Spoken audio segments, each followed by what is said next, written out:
எண்ணெய் ஊற்றிக்கிறோம்.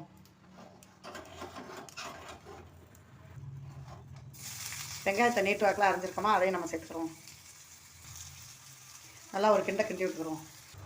இப்போ முட்டையை முழுசாக வேக வச்சு எடுத்து இந்த வெங்காயத்தோடு சேர்த்து வச்சுக்கிறோம். முட்டையை உடச்சி நல்லா கலக்கி விட்டுக்கிறோம். இதில் மிளகுத்தூள், காரத்தூள் எல்லாம் போட்டு உப்பு போட்டாச்சு. நல்லா அடித்து விட்டுக்கிறோம். இப்போ உடச்சி வச்சுருக்க முட்டையை நம்ம ஊற்றிக்கிறோம். சூப்பராக இருக்கும். இது மாதிரி செஞ்சு கொடுத்து பாருங்கள். இப்போ ட்ரெண்டிங் இதுதான். இந்த மாதிரி முழு முட்டையை போட்டு ஆம்லேட் போடுறது இப்போ ட்ரெண்டிங். கொஞ்சோண்டு வெங்காயத்தை மேலே தூவிக்கிறோம். இப்போ முட்டையை போட்டிருக்கோம். நல்லா வெந்துக்கிட்டு இருக்குது. வேகவும் இது எப்படி திருப்பி போடுறோம்னு பாருங்கள்.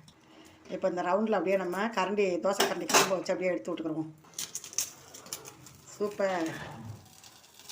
வா, அருமை அருமை. இப்போ நல்லா அந்த ரவுண்டில் பிடிச்சிருக்கான்னு பார்த்துட்டு அப்படியே எடுத்து விட்டுக்கிறோம். தோசை கரண்டி காம்பை வச்சு எடுத்து விட்டுக்கிறோம்.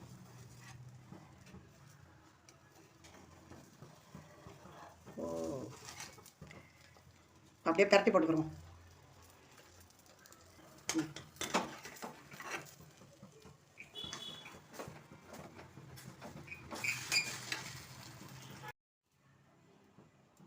சூப்பர். அப்படியே பரட்ட வேண்டியது.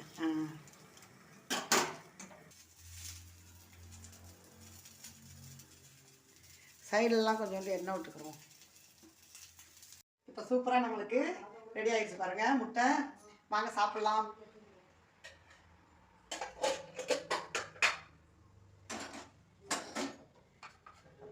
ஆவி பறக்குதா?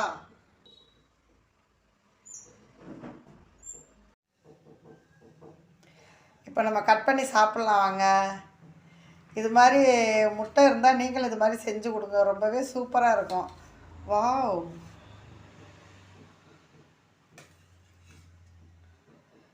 ரிஷிதர்ஷாவுக்கும் சேர்த்து பீஸ் போடுமா?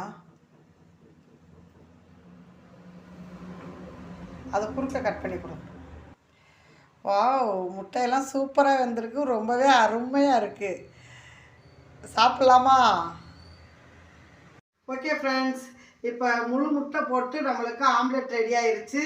இது கொஞ்சம் அதிகமாக வேக விட்ருக்கோம். ஏன்னா எங்கள் பேர பிள்ளைய கொஞ்சம் நல்லா வேகட்டும் வா அப்படின்னு சொல்லிட்டாங்க. அதனால அப்படி வேக விட்ருக்கோம். நீங்கள் வேணால் லைட்டாக செவந்து வரும்போதே எடுத்துக்கலாம். இப்போ நம்ம சாப்பிடுவோமா?